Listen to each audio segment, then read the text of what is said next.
Bismillahirrahmanirrahim. Assalamualaikum warahmatullahi wabarakatuh. Alhamdulillah. Alhamdulillah wa kafa, salatu wassalamu ala rasulil mustafa wa ala alihi wa ashabihi wa man tabi'ahum bi ihsan ila yaumil jazaa, amma ba'd. Bapak Ibu hadirin jamaah Masjid Al-Ukhuwah yang sama-sama mengharapkan ridho, rahmat dan maghfirah Allah Rabbul Alamin. Kita bersyukur kepada Allah Azza wa Jalla atas kemudahan yang dikaruniakan oleh Allah Rabbul Alamin pada kita. Kita bisa berkumpul kembali di majlis ini, melaksanakan sholat maghrib berjamaah dan dilanjutkan dengan menghadiri majlis ta'lim ini.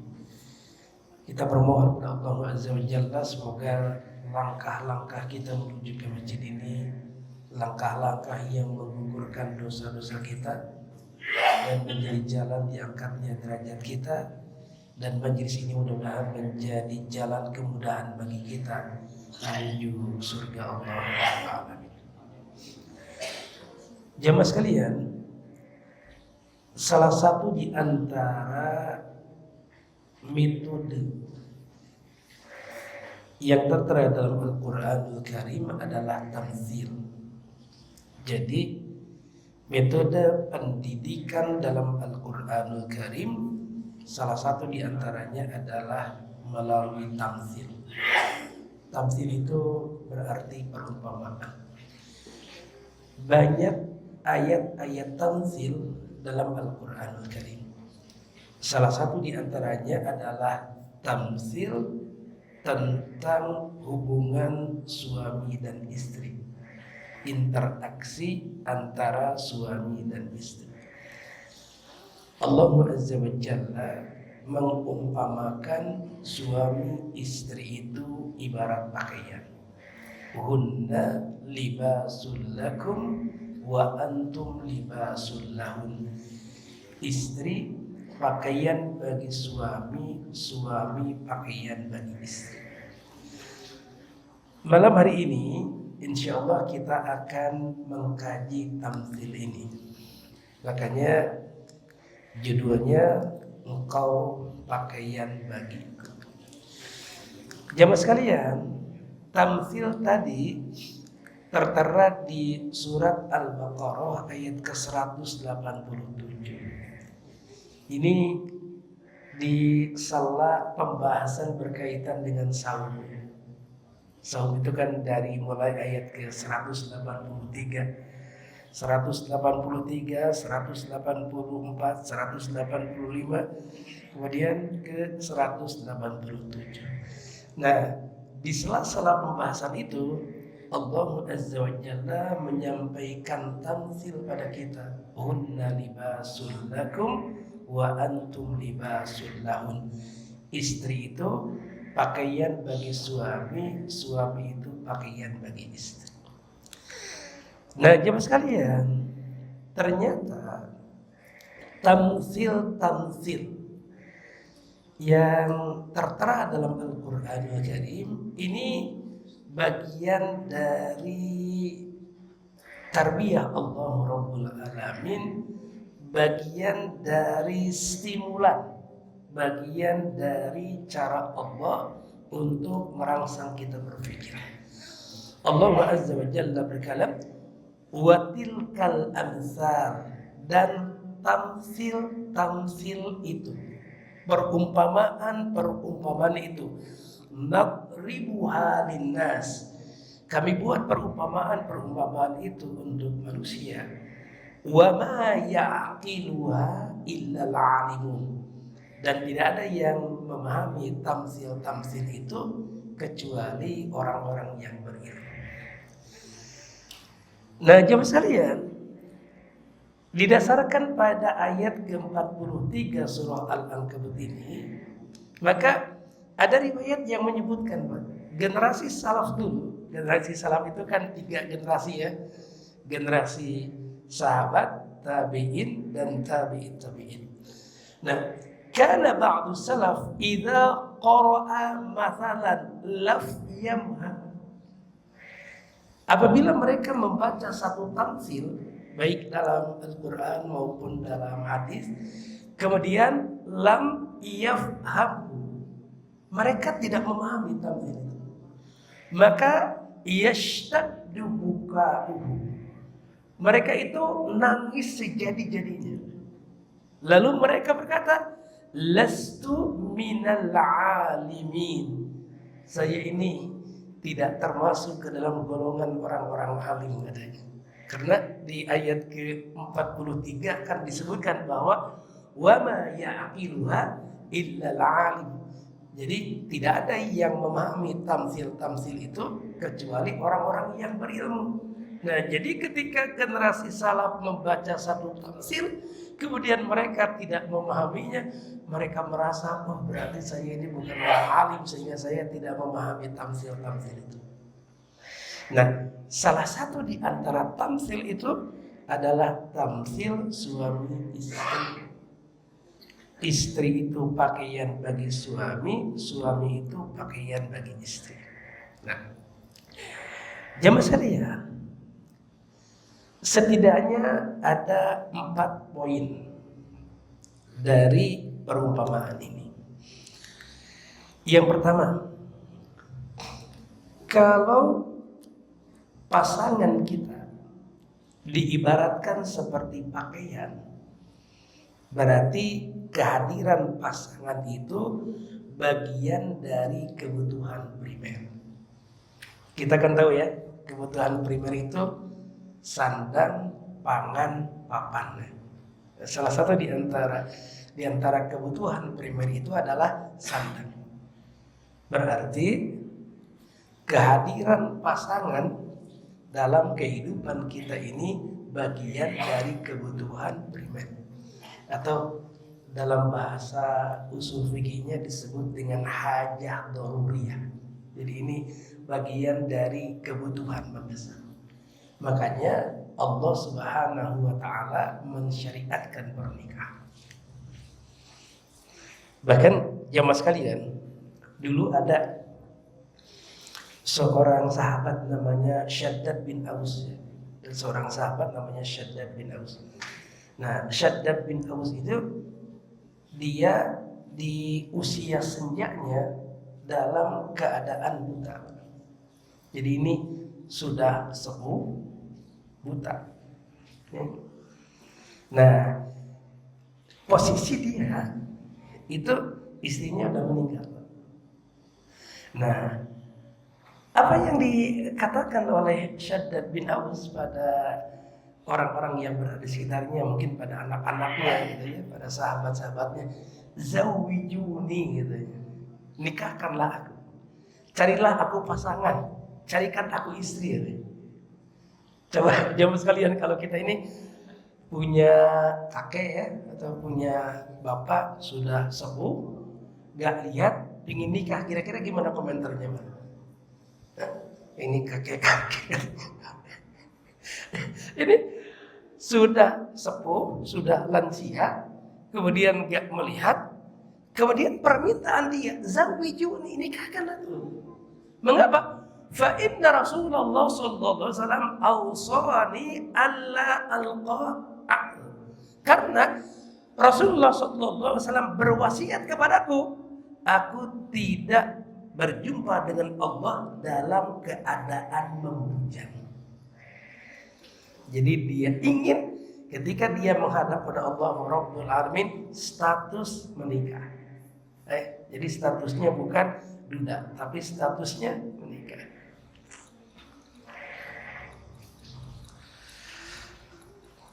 Nah, jamaah sekalian, yang kedua, pakaian itu fungsi utamanya adalah penutup aurat. Kalau hal-hal lainnya kan itu sebagai tambahannya. Fungsi utamanya adalah penutup aurat. Makanya pakaian laki-laki dengan pakaian perempuan kan berbeda, karena batasan auratnya berbeda. Nah, dalam konteks hubungan suami istri, maka suami menutupi aib istri, istri menutupi aib suami. Tidak ada manusia yang sempurna aja Mas. Mungkin yang sempurna itu hanya merek rokok, Pak. Ada merek rokok sempurna ya. Manusia tidak ada yang sempurna. Nah, justru pernikahan itu, rumah tangga itu sarana untuk saling berbagi kelebihan dan menutupi kekurangan. Yang ketiga, pakaian itu fungsinya menjaga, melindungi. Nah, ketika kita panas, maka salah satu di antara cara untuk melindungi kita dari panas itu adalah pakaian. Makanya mengapa di Timur Tengah itu mereka pakai gamis, karena itu salah satu di antara cara untuk melindungi mereka dari sengatan sinar matahari. Nah, ketika kita dingin, maka cara kita untuk menjaga tubuh kita dari rasa dingin juga dengan pakaian. Makanya ada mantel, ada jaket ya. Nah, begitupun dalam kehidupan suami istri. Bagaimana suami menjaga, melindungi istri, bagaimana istri menjaga, melindungi suami. Jadi saling menjaga. Nah, kemudian yang keempat, pakaian itu kan sebagai zinatan, sebagai perhiasan. Kalau dalam Al-Quran, khudhu zinatakum inda kulli masjid, pakailah oleh kalian perhiasan ketika masuk masjid. Salah satu di antaranya adalah thawb, salah satu di antaranya adalah pakaian yang kita pakai. Nah, jemaah sekalian, makanya model pakaian itu kan dari zaman ke zaman terus berubah ya. Terus berubah. Mungkin kalau dulu 10 tahun yang lalu, 20 tahun yang lalu, 30 tahun yang lalu, itu kan sangat berbeda jauh dengan pakaian yang kita pakai sekarang ya. Kayak model laki-laki juga Pak ya. Dulu ada zaman cut bray ya Pak. Nah, jadi atasnya merecut, ke bawahnya agak bray ya.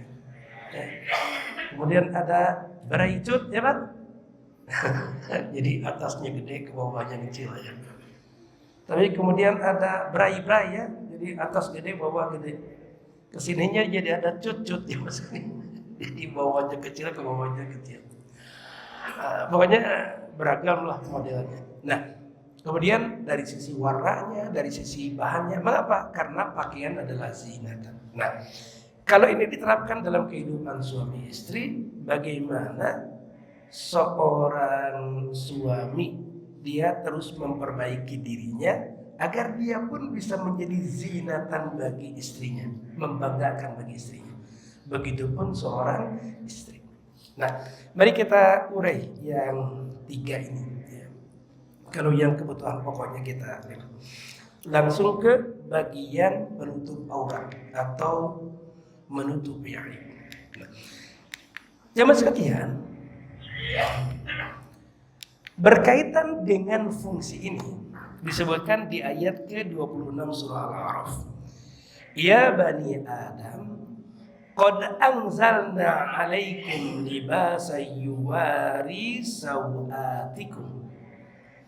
Wahai anak Adam, sungguh telah kami turunkan kepada kalian pakaian yang menutupi aurat kalian. Nah, jadi fungsi pakaian sebagai penutup aurat. Nah, kaitan dengan kehidupan suami istri, maka salah satu kewajiban kita, baik sebagai suami ataupun kaum ummahat sebagai istri, adalah menjaga aib pasangan kita. Bahkan Rasulullah SAW menyampaikan ancaman, menyampaikan peringatan. Man qa'ada ala firashi maghibatin qayyadallahu lahu thu'banan yawmal qiyamah. Orang yang merumpi, membuka aib pasangannya. Suami ya ngobrol dengan suami-suami lain, bercerita tentang istrinya ya.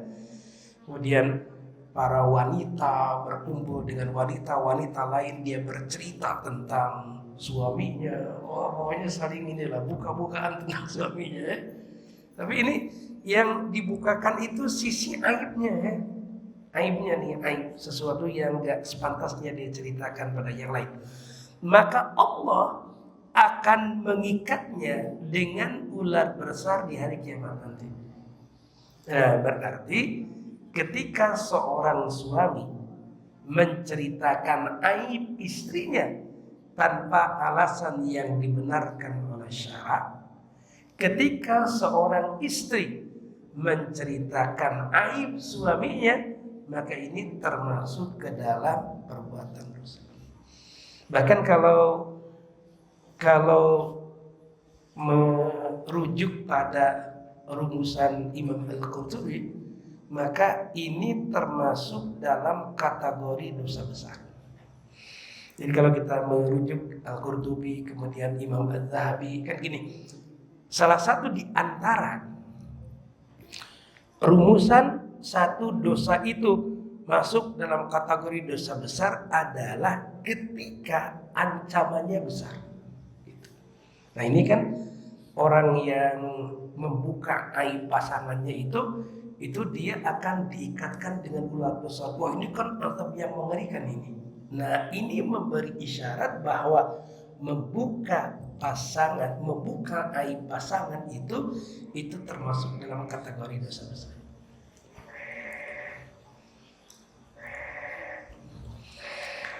Biasanya kan jamaah sekalian kalau di awal pernikahan ya, di awal pernikahan masih jadi raja dan ratu sehari ya, kemudian masih dalam masa honeymoon, wah, saling memuji kan satu dengan yang lainnya ya. Tapi ketika persoalan terjadi, percekcokan, ada syikok, ada persengketaan antara suami dan istri, kerap kali akhirnya suami mengumbar aib istrinya, istri mengumbar aib suami. Ya, naudzubillah. Nah, jemaah sekalian, Rasulullah SAW malah menyebut gini, inna min asyarrin nas indallahi manzilatan yaumil qiyamah. Sesungguhnya manusia yang paling jelek kedudukannya di sisi Allah pada hari kiamat. Ya, ini manusia yang paling jelek kedudukannya di yaumil kiamat nanti adalah ar-rajulu yufdi ila mar'atihi wa tufdi ilaihi, yaitu seorang suami menyetubuhi istrinya dan istri bersetubuh dengan suaminya, summa yanshuru sirraha, kemudian suami menyebarkan rahasia istri.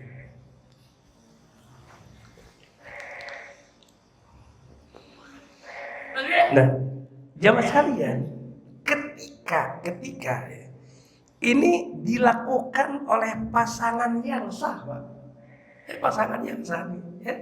Mereka berhubungan, kemudian mereka siarkan itu perbuatan dosa. Bahkan Rasulullah SAW menyebut itu sebagai seburuk-buruknya kedudukan di yaumil kiamat nanti. Apatah lagi kalau itu dilakukan dengan pasangan yang gak halal, kemudian sengaja disebarkan. Berarti kan dosanya jauh lebih besar.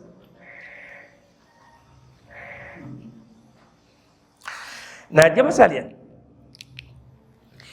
Imam Nawawi rahimahullah taala mengatakan, wa fi hadzal hadis tahrimu ifsya'ir rajul ma yajri bainahu wa baina imra'atihi min umuri istimta' wa wasi tafasili dzalika wa ma yajri min al-mar'a fihi min qawlin aw fi'lin wa nahwi.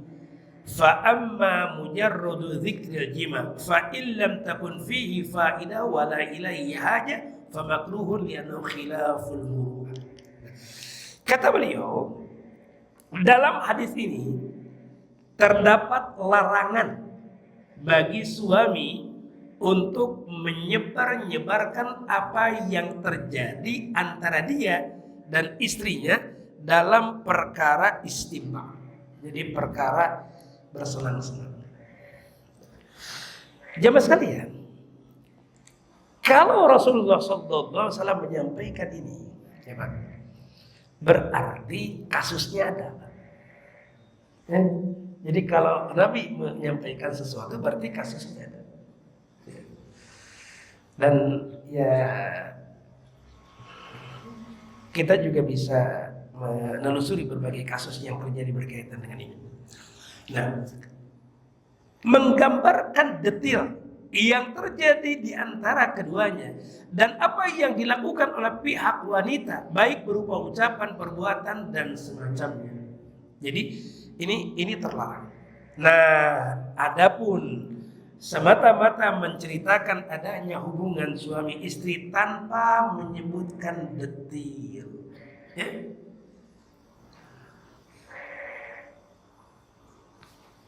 Ya, misalnya kayak testimoni ya, seseorang yang ya misalnya dia di terapi, kemudian dia bercerita, alhamdulillah sekarang hubungan saya dengan istri saya sudah kembali normal lagi. Nah, dia bercerita tapi dia tidak detail bercerita itu. Maka kata Imam Nawawi, jika hal itu tidak ada faidah dan tidak ada kebutuhan, maka hukumnya makruh. Ya, kecuali kalau memang ada kebutuhannya ya. Misalnya ya dia terapi, kemudian dokter nanya ke dia. Ketika dokter menyampaikan saran ini, atau ketika misalnya dia diterapi oleh seorang terapis, kemudian ditanya, kemudian dia menjelaskan secara garis besar, maka ini tidak mengapa. Tapi kalau tidak ada kebutuhannya, maka ini termasuk ke dalam perbuatan makruh kalau tidak detail. Tapi kalau detail dia ceritakan, maka itu masuk dalam kategori haram.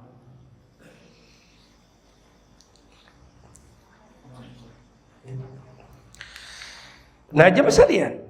Nah, termasuk yang tidak boleh diceritakan itu urusan dapur. Ya, urusan dapur gak boleh. Jadi jangan sampai gini jemaah sekalian, kalau urusan susah, Pak, ya urusan susah, saya tahu semua jemaah sekalian. Ya. Tapi giliran dia dapat nikmat itu sembunyi-sembunyi jemaah sekalian. Jadi giliran susah tahu semua ya. Tapi giliran dia dapat proyek, dapat kesenangan, orang nggak tahu. Nah, ini ada satu cerita jemaah sekalian. Ini di Sahih Bukhari ya. Nah, ini cerita Nabiullah Ibrahim alaihissalam yang datang berkunjung ke rumah anaknya, Nabiullah Ismail. Ismail kan tinggal di Mekah ya, sedangkan Nabi Ibrahim hanya beberapa saat di Mekah, kemudian dia kembali lagi ke Syam. Nah, jemaah sekalian, kemudian Nabiullah Ibrahim alaihissalam itu, ini mantunya itu nggak kenal dengan Nabi Ibrahim. Jadi nggak seperti sekarang jemaah sekalian, kalau nikah diantar. Kalau dulu ya mungkin Nabi Ibrahimnya sedang di mana, Nabi Ismailnya menikah. Ceritanya Nabi Ismail itu sudah menikah. Nah, Nabi Ibrahim itu datang ke situ, ya, berkunjung ke rumah anaknya. Tapi ketika itu Nabiullah Ismail alaihissalam sedang tidak ada di rumah, dia sedang bekerja. Ya, dia sedang bekerja. Nah, kemudian ya, Nabi Ibrahim ngobrol dengan mantunya. Ini mantunya nih, tapi nggak tahu kalau yang di depannya itu adalah mertuanya. Nah, Nabiullah Ibrahim alaihissalam bertanya kepada istrinya, bagaimana kehidupanmu dengan Ismail?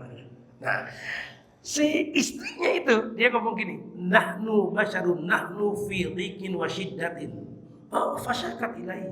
Nah, dia bercerita pada Nabiullah Ibrahim alaihissalam, dia ngeluh, wah kami berada dalam kesusahan. Pokoknya dia ngadu lah tentang kesusahan rumah tangga ia dengan Nabiullah Ismail alaihissalam. Padahal Nabi Ismail sedang apa? Sedang kerja. Nabi Ismail itu sedang kerja. Istrinya ini malah ngadu sama orang lain tentang kesusahan hidup. Nah ini kan istri yang gak bersyukur ini aja. Nah, Nabiullah Ibrahim alaihissalam, beliau ngerasa, ini perempuan gak bersyukur, ini bukan perempuan baik ini. Anak saya punya istri kayak gini nih. Maka kata Nabi Ibrahim, "Faida jaa zawjuki faqra'i alaihi salam." Nanti kalau suamimu datang, sampaikan salam dariku, kata Nabi Ibrahim. Kemudian wa quli lahu yughayyiru atabata babihi, dan katakan pada suamimu agar segera mengganti palang pintu rumahnya. Istrinya nggak tahu apa yang dimaksud dengan palang pintu rumahnya. Nah, jamaah sekalian, setelah itu Nabiullah Ibrahim alaihissalam pergi. Beberapa saat kemudian datanglah Nabiullah Ismail. Nah ini kan kalau diibaratkan ini meja, terlihatlah bekas ada tamu. Nah, Nabi Ibrahim kan nanya, hal ja'akum bin ahadin. Tadi ada tamu ya yang datang. Nah, kemudian kata istrinya, na'am, ja'ana syekhun kada wa kada. Oh iya, tadi datang orang yang sudah tua, cirinya gini. Oh, Nabi Ibrahim langsung, oh, itu mah ayah saya itu. Kemudian Nabiullah Ismail alaihissalam itu Bismillah, bertanya pada istrinya, "Fahal awsaki bi syai'in?" Apakah ia memesankan sesuatu padamu? Nah, kata istrinya bilang, "Na'am, amaroni an aqra'a alaika salam." Nah, dia menyampaikan pesan, ya, satu, titip salam untukmu. Yang kedua, ghayyir atabata babika. Nah, dia menyuruhmu untuk segera mengganti palang pintu rumahnya. Kata Nabi Ismail, ini yang kedua, berarti ayahnya itu nyuruh dia untuk menceraikan istrinya. Maka kata Ismail, oh kalau gitu beresi pakaianmu, diantarkan ke rumah orang tuanya, diceraikan. Nah, jamaah sekalian, salah satu di antara pelajaran dari riwayat ini, hal yang harus ditutupi itu adalah persoalan dana. Jadi nggak usahlah semua orang tahu bagaimana kondisi ekonomi kita. Nah, jamaah sekalian, bukan berarti kita tidak boleh konsum, bukan berarti kita nggak boleh ngadu, tapi mengadulah pada orang yang tepat. Jamaah sekalian, hari ini kan kita hidup di zaman medsos. Orang kadang jamaah sekalian bercerita atau mengumbar kesusahannya itu lewat statusnya, ya. Kadang dia mungkin di Facebook, di Twitter, di Instagram, di medsos, dia bercerita tentang kesusahan.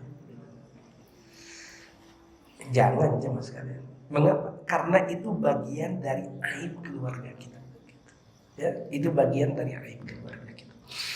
Kalau ada ungkapan dalam bahasa Indonesia itu, ya, menepuk air di dulang terpercik muka sendiri. Ya. Kalau seorang suami,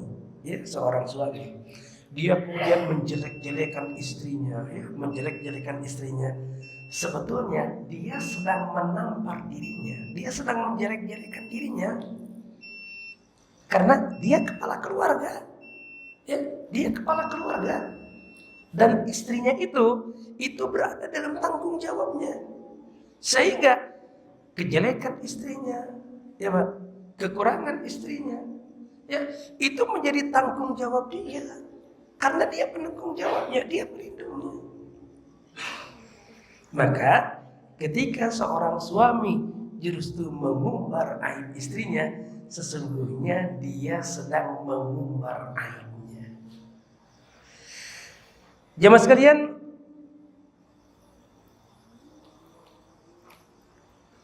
kata Imam Nawawi, kata Imam Nawawi, boleh kita ini konsul kalau memang ada hajat. Jadi satu, kita boleh bercerita, ya, boleh bercerita dengan alasan ada faidah, ada keperluan, ya, ada keperluan. Misalnya ada persoalan yang nggak bisa diselesaikan berdua. Yang kedua, kita bercerita pada orang yang tepat. Insyaallah jamaah sekalian, kita akan lanjutkan pembahasan ini setelah sholat isya nanti, ya, insyaallah. Alhamdulillahirabbil alamin, subhanallah bihamdika asyhadu an la ilaha illa anta astaghfiruka wa atubu ilaik. Assalamualaikum warahmatullahi wabarakatuh.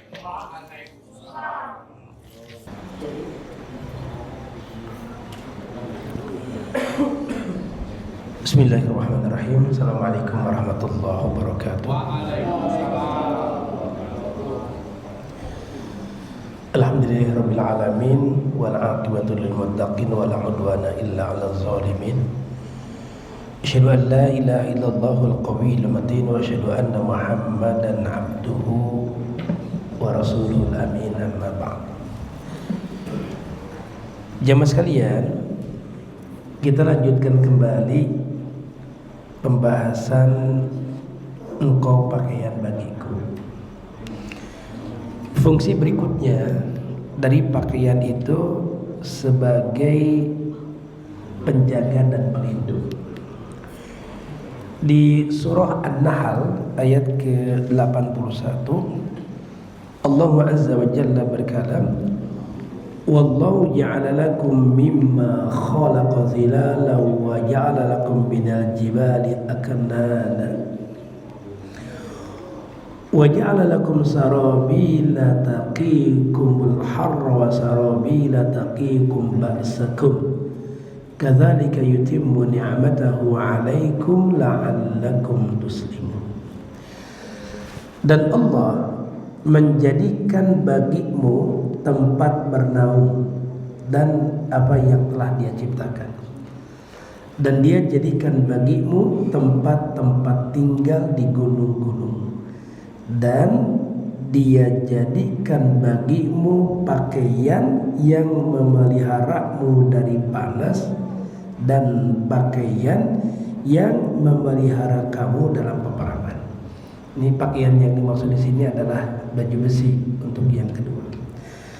Demikianlah Allah menyempurnakan nikmatnya atasmu agar kamu berserah diri kepadanya.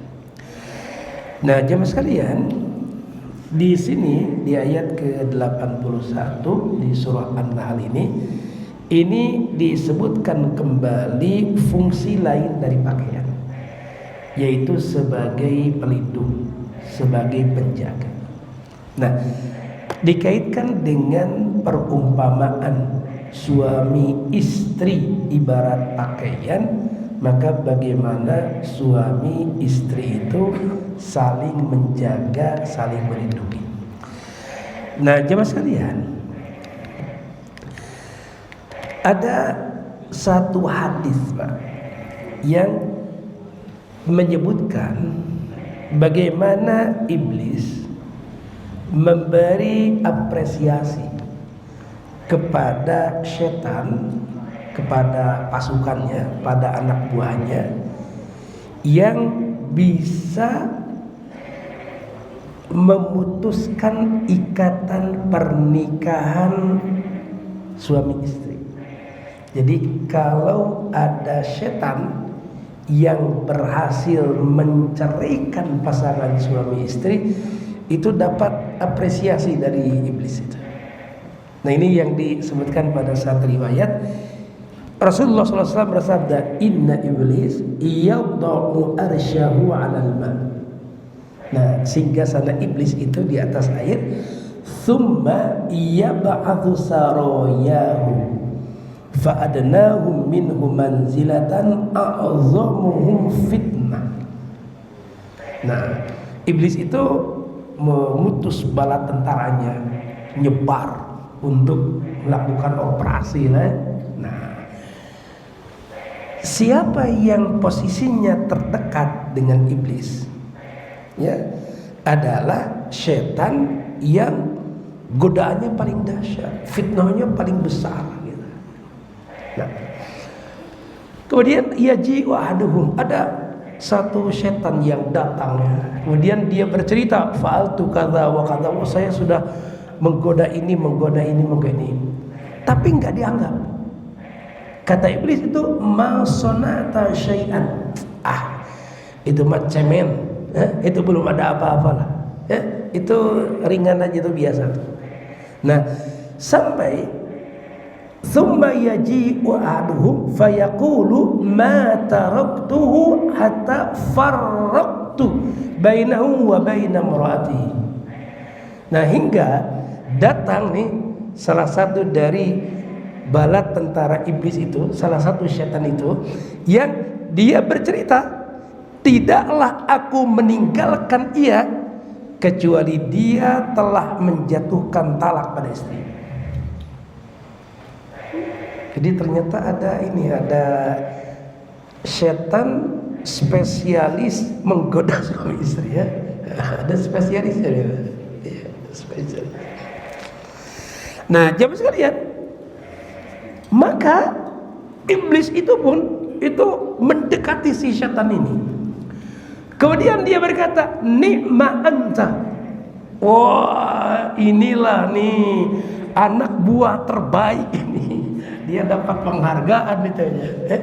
Penghargaan sebagai setan terbaik. Luar biasa. Nah, jadi jamaah sekalian, ini kalau kita lihat ini Pak, kalau kita lihat grafik ya, grafik di Indonesia ini angka perceraian itu tinggi loh jamaah. Ya, angka perceraian itu tinggi, kan ada data statistik ya yang dikeluarkan setiap tahun itu. Nah, itu angka perceraian Pak, angka perceraian di Indonesia ini tinggi Pak. Dan jamaah sekalian, yang bercerai itu bukan pasangan-pasangan yang sudah sepuh, jarang-jarang lah yang sudah tua itu, alhamdulillah awet jamaah sekalian. Itu yang bercerai itu pasangan-pasangan muda, yang bisa jadi usia pernikahannya juga baru seumur jagung gitu. Nah, jamaah sekalian, jadi ternyata ada setan yang spesialis menggoda suami istri agar cerai. Pemicunya kan bisa macam-macam jamaah sekalian. Kadang mungkin sesuatu yang dianggap sepele, mungkin bukan persoalan-persoalan besar gitu ya. Persoalan-persoalan besar, persoalan-persoalan yang kita anggap sepele tapi jadi pemicu cerai.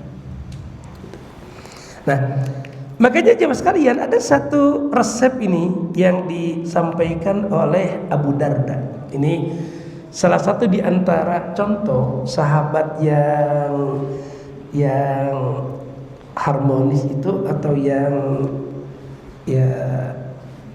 mesra, yang setia itu Abu Darda dan istrinya Ummu Darda. Nah, mengapa saya katakan ini contoh dari pasangan yang setia itu? Karena Ummu Darda itu jemaah sekalian, Ummu Darda itu ketika ditinggal wafat oleh Abu Darda, ya, Ummu Darda itu dilamar oleh Muawiyah. Muawiyah itu kan orang nomor 1 saat itu ya. Orang nomor satu Muawiyah itu dilamar oleh Muawiyah. Dan Muawiyah itu kan dari keluarga berada. Ya. Jadi kalau jalurnya Muawiyah itu kan anaknya Abu Sofyan ya. Itu kan jalur suku Quraisy yang berada gitu. Ya orang-orang kaya lah gitu. Nah, dilamar oleh Muawiyah, ditolak oleh Abu Darda. Apa alasan Abu Darda itu? Kata dia, saya tidak ingin berpisah dengan Abu Darda di surga. Luar biasa ya. Dia tidak ingin berpisah dengan Abu Darda di surga. Nah, apa resepnya ya, yang membuat ikatan pernikahan mereka tetap terjaga? Nah, ini salah satu di antara yang diabadikan oleh para ulama. Asar sahabat ini, dia berkata pada istrinya, "Idza ghadibti ardaytuki." Apabila kamu marah, aku yang akan membuatmu ridho. Jadi kalau istrinya sedang marah, maka Abu Darda akan berusaha untuk meredam kemarahan istrinya. Wa idza ghadibtu faradini. Tapi sebaliknya, kalau satu saat saya yang marah, maka kamu yang sedianya berusaha untuk membuat saya reda kembali gitu. Jadi maksudnya ya, kalau api jangan dilawan api, kebakaran ya. Jadi kalau istri lagi marah, suami jangan baper ikut-ikutan marah ya. Atau misalnya ketika suami yang marah, istri jangan baper ikut-ikutan marah. Itu justru yang membuat banyak rumah tangga yang pada akhirnya putus di tengah perjalanan. Jadi kalau suami kita lagi marah, kita bisa meredam kemarahannya. Atau ketika istri kita lagi marah, kita berupaya untuk meredam kemarahannya. Ya, bagaimana cara untuk meredamnya? Ya kita bisa melakukan berbagai cara. Ya, misalnya ya kita dengarkan baik-baik apa yang disampaikan olehnya, gitu ya. Kita tidak menimpali, kita simak dengan seksama, gitu kan ya. Kemudian ya kita candai dia, gitu. Ketika seorang suami bilang pada istrinya, kamu itu kalau lagi marah kelihatan cantik banget, mungkin itu bisa sedikit mencairkan suasana, gitu ya. Gitu. Atau ya direkam ya pakai handphone, gitu kan ya. Kemudian istrinya makin marah kan, kemudian suaminya berkata, ya saya sengaja lah rekam biar saya ingat apa yang kamu sampaikan itu. Kan jamaah sekalian gini, kita ini karena berinteraksi dengan makhluk hidup ya. Jadi ya dari waktu ke waktu itu kita terus belajar untuk memahami pasangan kita. Nah makanya masa berhari-hari, berbulan-bulan, bertahun-tahun kita bersama dengan pasangan kita, itu seyogianya kita makin mengenal pasangan kita. Nah jemaah sekalian, kemudian kata beliau, fa innaka illam taf'ali dzalik fama asra'u ma naftari. Kalau engkau tidak melakukan itu, maka alangkah cepatnya perpisahan ini terjadi. Jadi kata beliau, kata Abu Darda nih, yang jadi sebab banyaknya rumah tangga yang pecah itu karena mereka tidak berupaya untuk bisa saling memaklumi. Jadi ibarat ini jemaah sekalian, ibarat tali ini ditarik dari dua arah.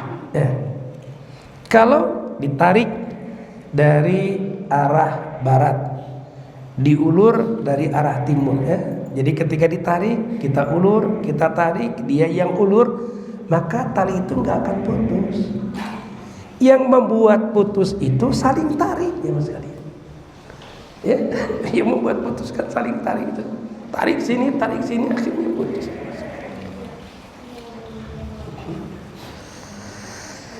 Nah, jemaah sekalian,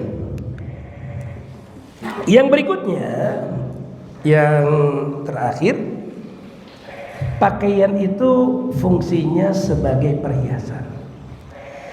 Allah Azza wa Jalla berkalam di surah Al-A'raf ayat ke-31, Ya bani Adam, khudhu zinatakum inda kulli masjid wa kulu washrabu wa la tusrifu innahu la yuhibbul musrifin. Wahai anak Adam, pakailah pakaianmu yang indah di setiap memasuki masjid. Makan minumlah dan jangan berlebih-lebihan. Sesungguhnya Allah tidak menyukai orang yang berlebih-lebihan.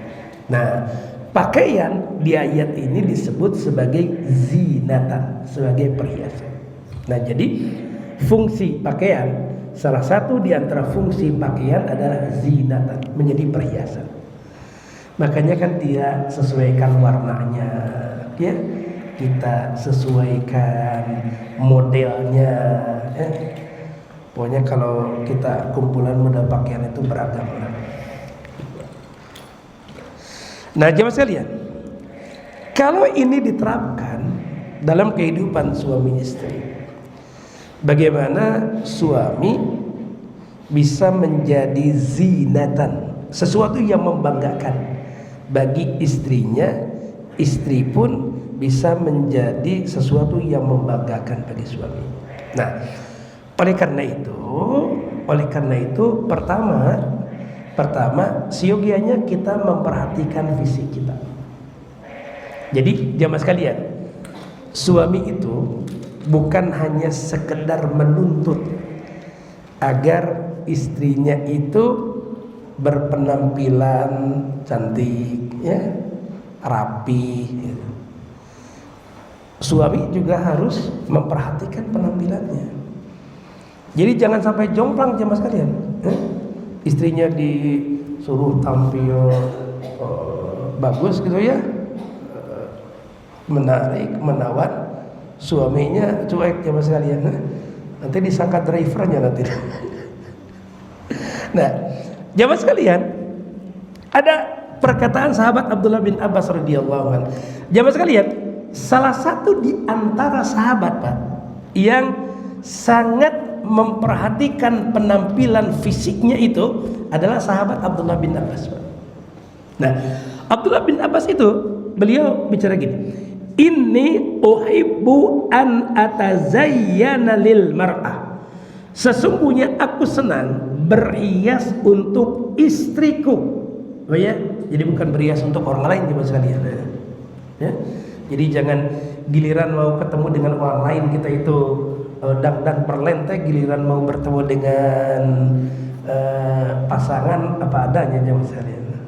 Nah, kama uhibbu an tatazayyana li, sebagaimana aku pun suka kalau istriku berdandan untukku. Nah, jadi berarti kan bagaimana masing-masing pasangan itu sama-sama memperhatikan penampilannya, ya. Nah, sama-sama memperhatikan penampilan. Nah, kan ketika kita bercermin kan doa yang masyhur itu, Allahumma kama hasan khalqi fahassin khuluqi. Ya Allah, sebagaimana Engkau telah membaguskan tubuhku, maka baguskanlah akhlak. Nah, berarti kan di situ jemaah sekalian, kita ini bukan hanya sekedar memperbaiki sisi akhlaknya, tapi kita pun memperbaiki sisi penampilan fisik. Nah, berarti kan dari sini seperti misalnya olahraga, ya, kemudian jaga agar penampilan kita ini proporsional, itu bagian dari yang disunnahkan, gitu. Ya, bagian dari yang disunnahkan. Kalau jamaah sekalian baca dalam Asy-Syama'il Al-Muhammadiyah, ya, jadi hadis-hadis yang dikumpulkan oleh Imam Tirmizi, bagaimana penampilan Rasulullah Sallallahu Alaihi Wasallam. Rasulullah Sallallahu Alaihi Wasallam itu sangat memperhatikan penampilan fisiknya. Nabi itu jamaah sekalian kalau bepergian ya, Nabi itu kalau bepergian itu pulang dari bepergian sebelum masuk rumah beliau bersih-bersih dulu jamaah sekalian. Ya. Jadi beliau bersih-bersih dulu. Jadi masuk ke rumah itu tidak dalam keadaan keringetan gitu ya, tidak dalam keadaan kotor enggak. Rasulullah SAW itu bersih-bersih ketika masuk ke rumah. Dan jamaah sekalian, Rasulullah SAW itu kan tampan jamaah sekalian. Bahkan ada para ulama yang menyebutkan bahwa ketampanan Rasulullah SAW itu sesungguhnya melampaui ketampanan Nabi Yusuf alaihissalam. Nah, jadi Nabi itu tampan, kemudian beliau juga sangat memperhatikan penampilan fisik. Jadi kalau kita olahraga ya, atau misalnya apalagi nge-gym ya Pak ya, kemudian untuk jaga kebugaran fisik kita, maka itu bagian dari yang disunahkan. Nah, tapi fisik itu kan punya keterbatasan jemaah sekalian. Ya, fisik itu kan punya keterbatasan. Sampai usia berapa kita bisa menjaga kebugaran fisik kita ya? Ada keterbatasan. Nah, tapi yang dibanggakan itu kan dua. Pertama, yang dibanggakan itu sisi khalqun, sisi fisiknya. Nah, tapi yang kedua nih, yang tidak ada batasnya adalah khuluqun, sisi akhlaknya. Nah, maka siogianya kita juga memperbaiki sisi akhlak kita. Kalau di surat An-Nisa ayat ke-19 sebagaimana yang disampaikan oleh Ibnu Abbas dan juga wa'ashiruhunna bil ma'ruf, dan bergaulah dengan mereka secara patut, secara baik, maka ini bukan hanya sekedar berkaitan dengan fisik tapi juga berkaitan dengan akhlak. Ini misalnya seperti penjelasan yang disampaikan oleh Ibnu Katsir. Beliau berkata gini, ayat tayyibu aqwalakum lahunna wahsinu af'alahum wa hayatikum bi hasabi qudratikum kama tuhibbu dzalika minha faf'al anta biha mislahum. Yakni perbaguslah ucapan kalian kepada mereka, perbaguslah perbuatan kalian dan keadaan kalian sesuai dengan kemampuan kalian, sebagaimana kalian pun menyukai hal itu dilakukan oleh mereka. Jadi ya bukan hanya sekedar sisi fisiknya tapi juga perkataannya. Karena ya jamaah sekalian, ada ungkapan inner beauty, kecantikan dari dalam jamaah sekalian. Jadi kadang gini jamaah sekalian, walaupun misalnya taruh ya fisiknya banyak keterbatasan, tapi kalau akhlaknya itu bagus, maka keburukan akhlaknya itu kekurangan fisiknya itu tertutupi oleh kebagusan akhlaknya. Tapi sebaliknya, kalau misalnya orang yang dari sisi fisiknya itu dia bagus, ya, dari sisi fisiknya itu bagus, tapi kalau akhlaknya itu buruk, maka kebagusan fisiknya itu tertutupi oleh keburukan akhlak. Nah, jamaah sekalian, inilah beberapa pelajaran yang bisa kita petik dari sebuah perumpamaan yang disebutkan dalam Al-Qur'anul Karim tentang suami istri. Hunna libasul lakum wa antum libasul lahun. Istri itu pakaian bagi suami dan suami itu pakaian bagi istri. Mudah-mudahan bermanfaat, dan sebelum ditutup, barangkali ada di antara jamaah sekalian yang akan menyampaikan pertanyaan atau mungkin testimoni, silakan jamaah sekalian. Alhamdulillah, silakan jemaah.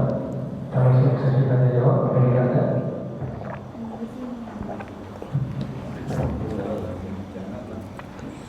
Silakan singkat saja. Assalamualaikum warahmatullahi wabarakatuh. Waalaikumsalam warahmatullahi wabarakatuh. Tadi disampaikan tentang hadis bahwa ada award untuk seorang untuk iblis ya, yang mampu memutus atau menceraikan suami istri. Pak Ustadz, saya bulan Juni itu berkunjung ke pengadilan agama. Berkunjung kemana? Ke pengadilan agama. Pengadilan agama. itu saya lihat di monitor informasi, di layar informasi, kasus perceraian per hari yang diperiksa oleh Hakim Pengadilan Agama itu hampir 36 per hari. Iya. Kalau dikali 25 hari dalam sebulan, berapa kasus perceraian? Iya. Dan rata-rata itu datanya adalah permohonan dikali dan buat cerai. Itu tanda. Dan kalau kita lihat ada di Jawa Barat, salah satu provinsi yang angka perceraian tertinggi adalah Jawa Barat. Iya. Jadi nyambung dengan tadi Ustaz. Iya, iya. Padahal kalau dalam satu negara, kan satu negara yang damai itu cermin dari satu keluarga yang rukun, sakinah mawaddah warahmah. Keluarga yang sakinah mawaddah warahmah adalah cermin dari pribadi-pribadi yang baik. Nah, faktanya di Pengadilan Agama, hakim-hakim itu sangat mudah mengabulkan permohonan taklid talak ataupun buat cerai. Iya, iya, iya. Dalam Islam itu kan ada teori atau konsep sahudariah, mempermudah pernikahan atau mempersulit perceraian. Betul. Jadi kalau misalnya segitu banyaknya perceraian di Jawa Barat paling tidak, itu kan mencerminkan masyarakat Jawa Barat memang ada persoalan dari segi agama. Dan kalau terjadi perceraian itu kan dampaknya bukan hanya di internal keluarga. Terjadi kalau terjadi banyak perceraian itu akan menimbulkan masalah sosial. Iya. Nah, masalah sosial itu masalahnya semua. Nah, pertanyaan Ustaz, bagaimana ya mengantisipasi supaya angka perceraian itu bisa paling tidak dari perspektif agama? Iya. Makasih Ustaz. Assalamualaikum. Waalaikumsalam warahmatullahi wabarakatuh. Yang pertama, saya bicara dulu kebijakannya. Gini, sebetulnya kalau dari sisi kebijakan, jika dilaksanakan secara konsisten, ini sebetulnya ya bisa meminimalisir perceraian. Pertama, ada sucatin. Sucatin itu kursus calon pengantin. Jadi maksudnya setiap orang yang akan menikah, itu harus mengikuti kursus calon pengantin. Berarti dibekali dengan ilmu ya, dibekali dengan ilmu. Nah, tapi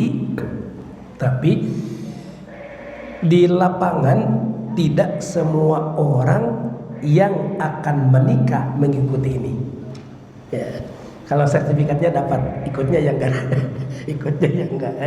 Mungkin karena ya keterbatasan tempat ya. Makanya saya dengan teman-teman itu bikin pusat konsultasi dan edukasi keluarga, namanya Yasmin di Cimareme. Nah, salah satu di antara yang kita lakukan adalah pendidikan pranikah.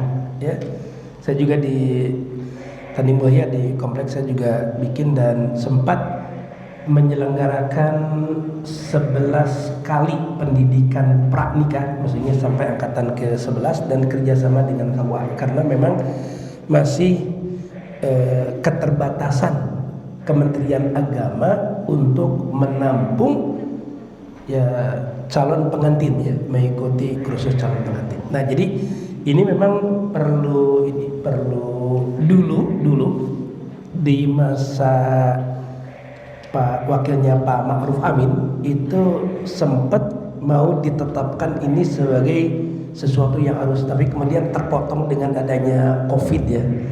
Jadi sebelum COVID sempat mau dicadangkan tahun 2020 itu sebagai tahun di mana ini diwajibkan, sucatin diwajibkan. Satu itu ya. Jadi kalau ini bisa terlaksana sebetulnya ya salah satu di antara cara membekali agar para pengantin itu bisa memasuki keluarga dengan ilmu. Yang kedua, sebetulnya dalam proses persidangan itu kalau yang mau bercerai itu harus melalui mediator.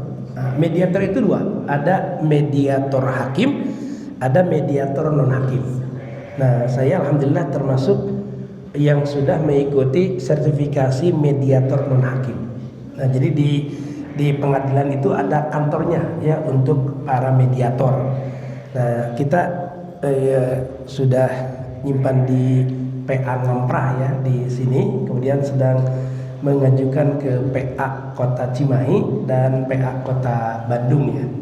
Yang mudah-mudahan tahun 2026 kita sudah menempatkan mediator kita di pengadilan-pengadilan itu. Nah, jadi sebelum proses ini itu ke mediator dulu. Nah, tapi persoalannya mediator itu atau proses mediasi itu baru bisa dilakukan kalau yang datang suami istri. Jadi kalau yang datangnya suami istri. Jadi kalau yang datangnya hanya satu pihak, misalnya hanya suami saja atau hanya istri saja, nggak bisa mediasi itu dilakukan. Dan justru itu yang terjadi di lapangan. Mengapa? Karena suami istri itu baru memasukkan ke pengadilan mengikuti proses sidang itu setelah akut di keluarganya. Jadi jatuh cerainya itu entah kapan itu.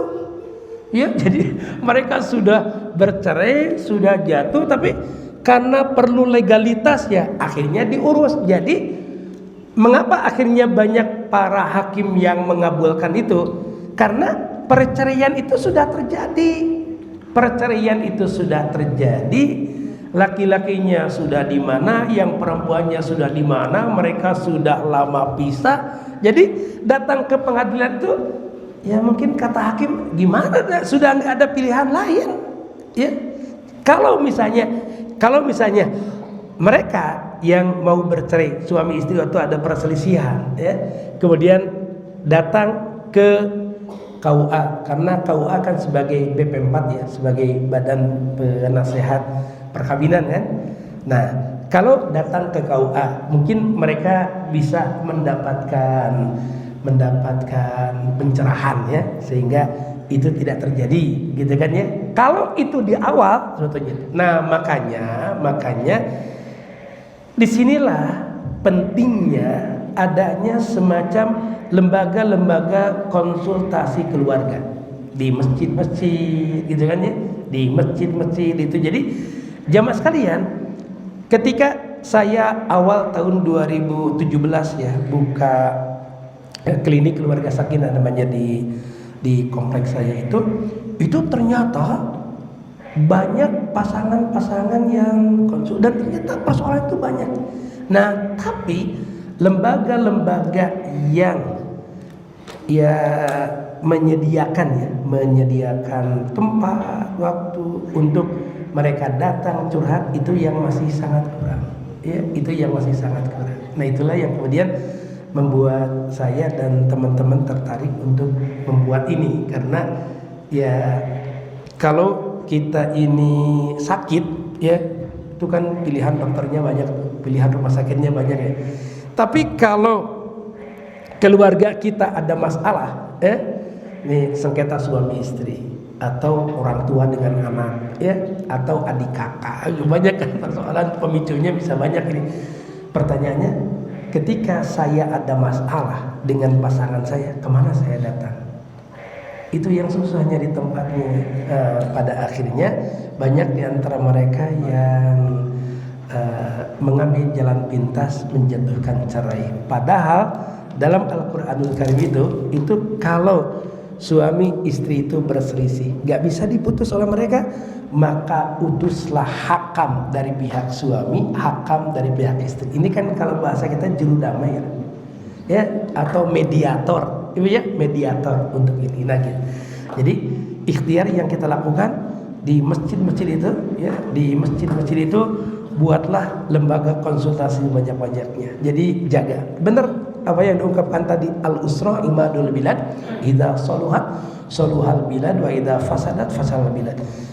Keluarga itu tiang negara. Jika baik keluarga, baik negara. Tapi jika rusak keluarga, maka rusak negara. Nah, oleh karena itu memperbaiki negara ini salah satu diantaranya adalah memperbaiki keluarga. Demikian mungkin ya. Alhamdulillah. Alhamdulillah. Cukup sebenarnya. Ya, alhamdulillah. Alhamdulillah jemaah sekalian, mudah-mudahan apa yang disampaikan dari ba'da maghrib hingga saat ini memberi banyak manfaat bagi kita semua, dan semoga kita termotivasi untuk menjaga keluarga kita, ya, karena keluarga itu kan sebagai lembaga kaderisasi, ya, regenerasi, ya, yang menjadi pelanjut cerita penerus perjuangan kita. Kita menyadari kita tidak akan selamanya hidup di dunia ini, ya, tapi kita ingin ada orang yang melanjutkan amal soleh yang kita lakukan. Kita ingin walaupun kita sudah tidak lagi beramal soleh karena Allah Azza wa Jalla telah mewafatkan kita, tapi ada amalan yang terus ngalir pahalanya pada kita, dan itu kita harapkan dari anak-anak kita. Oleh karena itu, jaga hubungan kita dengan pasangan kita, karena sesungguhnya mereka partner kita dalam menjaga keturunan yang dikaruniakan oleh Allah Rabbul Alamin pada kita. Demikian, subhanakallah bihamdika asyhadu an la ilaha illa anta astaghfiruka wa atubu ilaik. Walhamdulillahirabbil alamin. Assalamualaikum warahmatullahi wabarakatuh. Alhamdulillah.